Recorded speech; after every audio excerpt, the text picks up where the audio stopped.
Hey there, my name's Claire and I'm 34. This is the story of how I got revenge on my evil mother-in-law who was hell-bent on trying to ruin my life. For a long time, I held my tongue and turned the other way, but everyone has their breaking point, and I believe I reached mine some months ago. To give you some context, you should know that whenever it came to my mother-in-law giving me something, it was always of poor, subpar quality. For example, on our wedding day. This gift is from my beautiful mother-in-law, Justine. Let me open it up.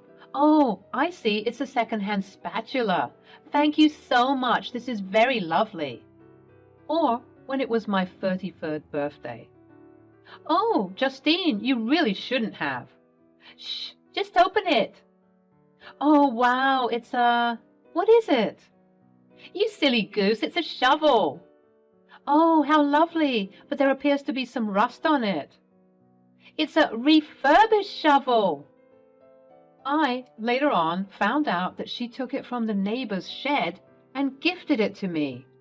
There was also that time I held a dinner party and she bought the cheapest bottle of wine that she could find. At this rate, I'd rather that she didn't do anything for me at all. But the instances that irk me the most, the moments that hurt and bruise my soul, is when she insists on cooking food for me, but every time I try it, it tastes horrendous. At first, I was very forgiving and sympathetic because some people just can't cook all that well, which is fine. I thought that since it was coming from a genuine place of wanting to cook for someone you love, it didn't matter how it tasted, but the thought behind it. I later on found out that the same dishes prepared by her, but for different people, tasted absolutely spectacular. And after trying and failing to gaslight myself for some time, I came to the conclusion that she simply was sabotaging my food. Go on, Claire, try my casserole. I made it. I'm a bit stuffed from all the food you've given me. Okay then, but at least eat just a bite for me. I reluctantly took a bite, my stomach already bubbling from what was about to come. I ate some of the casseroles, and just as I suspected, it was horrendous. If I didn't know any better, I'd say that she was trying to poison me. You might be wondering what my husband must have thought throughout all of this, and he, of course, didn't believe me. I didn't blame him either. It's hard to accept such an outlandish statement, especially when it comes to your mother. But I would constantly beg and plead with him for him to try the food that she prepared for me, but he would always brush me off, telling me that I'm crazy. There would be other moments in which my husband would be willing to try my food to make sure that what I'm saying is true, but he would always be stopped by Justine. Hey, that food is for Claire. I made it extra special for her. You know her dietary requirements. Yes, I indeed had certain dietary requirements. I'm a vegetarian, and I married into a family that practically enjoys their beef and pork still mooing and oinking on the plate. Needless to say, they are avid meat lovers, and so whenever there would be large family gatherings, Justine would be subjected to making a modified plate version for me, which I always appreciated, but I couldn't help but feel like zero effort was being put into my dishes. After realizing that Justine was sabotaging my food, I tried to sympathize with her still, and I thought that perhaps she simply resented me for having to make her go the extra mile in preparing a separate dish for me. I could see how that might annoy someone, but it didn't explain her giving me trashy and awful gifts every time she could. Nonetheless, I tried to give her the benefit of the doubt. That is, until it was a few months ago when I invited a coworker of mine to one of the family cookouts. It should be noted that my coworker, like me, is also a vegetarian, so this would have been a good indicator to see whether my mother-in-law was actively being malicious, or she just couldn't cook a decent vegetarian meal to save her life. To my surprise, it turns out that she made two special vegetarian dishes, one for my coworker and one for me. Why she couldn't just make one big vegetarian dish for the both of us to share, I didn't know. Well, I did know, eventually. I found out that Justine could cook. I sneakily tasted my coworker's dish without Justine's knowledge, and it was very tasty. It was one of the best vegetarian dishes that I'd ever tasted. Even better than what I normally cook for myself. My dish, on the other hand, tastes completely dreadful. There were several moments when I had to stop myself from gagging at the dinner table because of how putrid it was.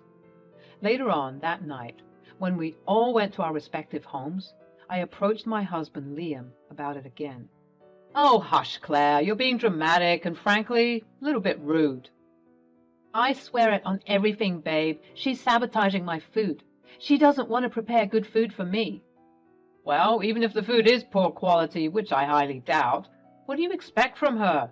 She's just one woman. If you want, you should try and help her in the kitchen where she's cooking. Maybe she doesn't know how to cook vegetarian food." "See, the thing is, I've offered on many occasions to help her in the kitchen, but then she gets defensive and starts accusing me of hating her food." "Which you do." "And also, when I try and make suggestions, she gets even more offended. There's no winning with this woman." "Maybe you should just bring your container of food to the gatherings then." "And risk being perceived as rude by the whole family? I mean, what sort of guest does that? It's not like I have celiac disease or some other food allergy that requires me to accommodate myself. I'm simply a vegetarian. Everyone can prepare vegetarian food, so if I bring my own, people will think I'm rude. Also, remember my coworker?" "Lucy? She was lovely." "Yeah, well, guess what? The food was also lovely. You know, her vegetarian food." Liam paused to truly contemplate what was going on. He sat down on the bed and pondered some more. "Well, say something." "Okay, you're my wife and you know that I love you. I want to believe you, but I think that this is all just in your head. I get that my mother can be a bit unique with her gift-giving abilities, but going as far as to sabotage your food, that's really low and dangerous too, right?" "Exactly. This one time, I swear to God, I smelt bleach in my food. I had to excuse myself to the bathroom for the remainder of the dinner party to avoid eating it." "Claire, I think that because you two are not on the best of terms, you see her in a different light than most of us do. My mother is a great chef." "I don't disagree. In fact, after tasting some of my coworkers' food tonight, I'm convinced that she can do a splendid job. But for some reason, when it comes to me, she doesn't want to cook properly." "Enough. I won't hear you slander my mother any longer. She's an amazing cook. You're being delusional." I was fed up. How many times did I need to try and convince my husband that I was telling the truth? I decided that I had to show him what I was saying was correct, and so I patiently waited for the next family gathering to ensue so that I could make my move. It was approximately a month later when I'd get a call from my mother-in-law. "Claire, darling, how are you?" "I'm doing well, thank you. And you?" "I'm excited. As you know, we're holding another family gathering this weekend. Uncle JJ just returned from his job posting in France, and now we have to celebrate. Please tell me that you and Liam can make it." "Oh, Justine, you know we wouldn't miss it for the world." "Oh, wonderful. Uncle JJ didn't want anything fancy despite coming from France. You can imagine. So we're just going to have things like sliders and sandwiches, very casual. You can even invite your coworker friend again. She was darling. Unfortunately, she won't be able to make it this time around, but Liam and I will be there." "Oh, what a shame, but I'm glad you two will be coming. Oh, and one more thing. Before I forget, I have decided to buy you some special plates so that it would be easier for me to distinguish between vegetarian and non-vegetarian dishes. They're very beautiful and navy blue. You'll love them." "Not an issue, Justine. Thank you for being so gracious." "All righty then. See you soon." I hung up the phone. In any other circumstance, I wouldn't have minded having different plates from everyone else. It's just a plate after all. But considering what I knew about her sabotaging me, I knew that having different plates was just another way of her trying to alienate me from everyone else. Everyone else in the family enjoys their meals thoroughly, but mine are always lousy and pathetic, so when I complain, I look snobbish and uptight. But that is not the case. I know that rumors have been going around of me being bratty, and I wish that I could just share my food with them for them to see that what I'm being served is not right. But Justine is always watching like a hawk, and for some reason, She gets extremely upset and offended when I try and offer my food to someone to taste or when I don't finish my food. Thankfully, there have been times when I had managed to escape, but unfortunately, more often than not, I'd have to chug the food down as quickly as I could, just so I could avoid tasting what I was putting in my stomach. Whenever I come over, I dread it, and I always anticipate going home, scrubbing my mouth clean, and making some proper food for myself. But this upcoming weekend, I wasn't feeling that dread. On the contrary, I was rather excited because I had the plan to show everyone for once and for all that I wasn't crazy, rude, or dramatic. I had genuine concerns that weren't being met, and everyone needed to see that. The weekend came, and as usual, Liam and I brought our signature coleslaw to the barbecue. There were steaks and sausages and chickens everywhere. As a vegetarian, it was slightly overwhelming to be surrounded by so much meat, even though I was used to it by now. It seemed as though Justine went all out this time for Uncle JJ's return, because even the meat lovers were like, "This is way too much meat." Nonetheless, the party was great. I was beginning to enjoy myself by chatting trivially with some in-laws as well as playing with my nieces and nephews. But the time finally came when Justine would call for everyone to come and sit at the big dining table set up outside for everyone to sit at. When she called for us, my stomach began to rumble. That all too familiar feeling of dread and disgust, but I quelled it, and I forced myself to smile and sit calmly and happily next to Liam. "You see, Claire, everyone's having a good time. Hell, I even saw you enjoying yourself. Just relax and let loose. Mom worked hard on this, and I'm sure your food would taste good if you just adopted a more positive attitude." At this point, I was getting sick of hearing Liam preach on his high horse, having no idea what it was like dealing with his mother and being forced to eat the dreadful food. But I had a plan that was about to go down. Justine proceeded to bring out the food, with the help of the older children who loved bringing out the dishes. Justine herself brought out mine and Liam's plates, and just as she had said on the phone, my plate was a beautiful navy blue. Unfortunately, this was a stark contrast against the other white plates that were all around the table, but that didn't matter to me at the moment, as I was ready to enact my revenge. Just as everyone was settled down at the table and grace had been said, people were ready to eat when I suddenly cried out, "Oh my goodness! Is that a snake?" Everyone was startled in their seats. The children began to squeal in excitement as they were all rushed inside, with some of them fighting back, eager to see the snake. The adults all sprang up to the action, with the women leading the elderly and the children away and the men going towards where I pointed, being extra cautious but manly and burly nonetheless to protect their family from this unforeseen danger. While everyone was tending to their designated roles, I trailed behind the women, looking back at the dinner table, all set out with the delicious and beautifully prepared food. Thankfully, all of the food looked pretty similar, and one really couldn't tell the difference between plate A and plate B if they tried, which is why my mother-in-law made her special plate for me so that she could easily tell which plate had the nasty food and which food was good. I hurried because I started to note people making their way back from the forest, brushing up ahead. I snatched the sandwiches from my plate and Liam's plate and swapped them fast so that I wouldn't be detected. At that moment, Justine was re-emerging from the home as she got word on the phone from Liam that it was a false alarm and that if there was a snake, it was long gone by now. Everyone began to return to their seats, all slightly giddy and excited from the discovery, even if it was a false one. People seemed to enjoy the rush of adrenaline they got from the situation, even the elders. Everyone resituated themselves in their seats, and I said, "My bad, everyone. I must have not seen the ground properly. Please excuse the disturbance." Everyone responded quite well to the disturbance, not being too irritated with having their eating time disturbed by a false alarm. "It's no issue, honey. Better safe than sorry." And everyone seemed to have enjoyed the little thrill of being greeted by a snake. Perhaps it smelled all the meat and decided to join in. Everyone laughed. It was indeed a good party. That was until Liam decided to take a bite of my vegetarian, sandwich. "It's crazy, actually." Takes a bite. We were looking so frantically for that darn snake, but... He stopped, dead in his tracks, and all eyes were on him since he was the one telling the story. He began to gag, spitting out his sandwich on the plate. Yuck!